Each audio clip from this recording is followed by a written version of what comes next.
أهلا بكم في الجزء الثاني من غرفة رقم 7 على قناة فولكلور، حكايات تعيشنا في عالم الخيال والتشويق. وما تنسوش تشتركوا في القناة وتفعلوا الجرس علشان يوصلكم كل جديد. بنكمل الحكاية وفاتن في رعب شديد من اللي شافته. فجأة ظهر من ورا التماثيل أشباح لشباب وبنات، وفجأة الشخص اللي كان نايم ومختفي على السرير ظهر وقام وقف قدام فاتن. فاتن برعب بتسأل: انتوا مين؟ وايه اللي جابكم اوضتي هنا؟ الشخص اللي كان نايم على السرير قال لها: اهدي شوية يا حضرة الصحفية الشاطرة، احنا مش هنا عشان نأذيكي، انا اسمي يوسف، احنا هنا زينا زيك، واحنا هنا علشان نساعدك وما تبقيش واحدة من ضحايا الفندق ده. والتماثيل دي احنا اللي حطيناها قدام الباب علشان تسمعينا وما تفكريش تهربي، احنا شباب زيك حتى لو كنا ميتين. فاتن برعب بتبلع ريقها وبتقول: حضرتك بتقول ايه؟ هو حضرتك ميت؟ ردت بنته وبتقول: كلنا هنا يا فاتن، ولو ما سمعتيش كلامنا وفهمتيه كويس هتبقي واحدة مننا ومن ضحايا المكان ده. فاتن كانت متوترة جدا، لكن حاولت تتماسك علشان تعرف تتصرف مع الموقف، وقالت: يا ريت حد فيكم يفهمني انتوا مين وعاوزين مني ايه وايه حكايتكم بالظبط، يا ريتني ما رحت الشغل النهارده ولا كان حصل لي ده كله. يوسف قال لها: بص يا فاتن، الراجل العجوز اللي تحت هو السر، هو القاتل الحقيقي، والراجل اللي قالك ان هو اخرس ده شريكه في قتلنا كلنا، وكمان ده بيتكلم مش اخرس، وكلنا كشباب كان لينا مستقبل كبير، مننا الدكتور ومننا الطالبة ومننا دكتور في الجامعة واللي بتحضر ماجستير ودكتوراه، وكلنا لينا مستقبل ومؤهلات عالية ومحترمة. حرمنا اننا نكمل حياتنا وحصر قلب اهالينا علينا ومحدش يعرف حاجة عننا او اننا جينا هنا المكان اصلا، وكلها حوادث غياب وفقد. ردت بنت من البنات وقالت: انتي الوحيدة يا فاتن، انتي اللي هتجيب لنا حقنا، في شنطة تحت المرتبة بتاعة السرير اللي في المكان هنا، اللي في الغرفة دي فيها كل اللي يدين القاتل، أدوات القتل وبصماته وكل حاجة، واحنا واثقين فيكي وهنخليكي تخرجي من هنا وتوعدينا انك هتساعدينا، لان لو ما ساعدتناش هتبقي واحدة مننا فعلا، والضحايا هيزيدوا واحدة، والقضية هتبقى غياب وفقد زي الباقي.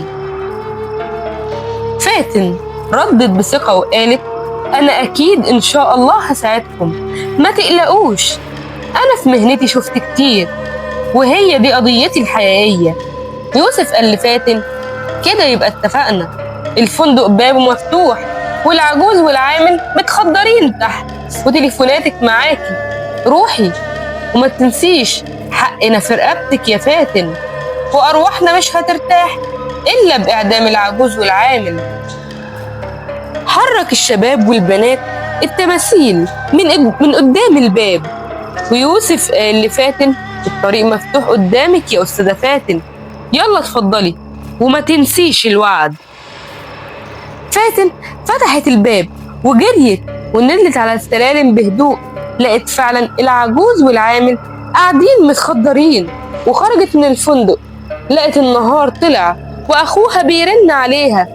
ردت عليه قال لها: انا داخل على اللوكيشن اللي انت بعتهولي، وبعد ما قفلت مع اخوها طلعت اتصلت بالبوليس وجي فعلا وطلع جثث الشباب الميتين، واهاليهم اتعرفوا عليهم في حالة من الحزن الشديد. وفي المحكمة سأل القاضي الراجل العجوز: انت ليه بتعمل كده؟ قال العجوز: ابني كان خريج وكان ليه مستقبل كبير، وهو رايح الجامعة علشان يكمل ماجستير عمل حادثة ومات ومستقبله ضاع، واتحرمت منه للأبد، وقلت لازم أموت أي شاب أشوفه. مش معقول كل الشباب يبقى ليها مستقبل وأحلام، وابني مستقبله مات وضاع وهو كمان مات معاه. أنا حتى عمري ما قبلت إن حد في الفندق يقعد عجوز أو حد سنه كبير. ما أحبش إن أي حد يقعد غير شباب وبس، عشان أنتقم من كل شاب عاوز يطلع ويبقى ليه مستقبل. كفاية إن اللي خبط ابني هو كمان شاب.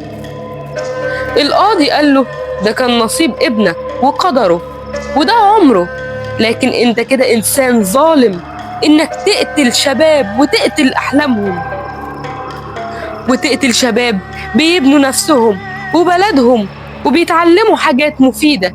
انت انسان معدوم الضمير والدين. لو كان عندك ايمان بالله سبحانه وتعالى كنت رضيت بقضاء الله وقدره وما عملتش كده. والقاضي سأل العامل قال له يا حضرة القاضي، وبصراحة المبلغ اللي كان بيديهولي علشان أساعده ما كانش قليل، وبصراحة طمعت، ده اللي خلاني أساعده. وتم الحكم عليهم بالإعدام مع فرح وسعادة كبيرة من أهالي الضحايا. وفاتن قالت لأخوها كل اللي يقتل الشباب وأحلامهم لازم تكون دي نهايته. أخو فاتن قال لها عندك حق يا فاتن، كل اللي يقتل حلم الشباب ويدمرهم لازم تكون نهايته أصعب من كده كمان. ولازم الإنسان أما تحصل له مصيبة يؤمن بالله وقضاءه وقدره وما يعملش كارثة أكبر منها. قاتل أحلام الشباب مجرم، والرضا بقضاء الله وقدره هو ده الإيمان الحقيقي. لو عجبتكم الحلقة ما تنسوش تشتركوا في القناة وتفعلوا الجرس، ولايكات وكومنتات جميلة منكم. معاكم غادة فويس.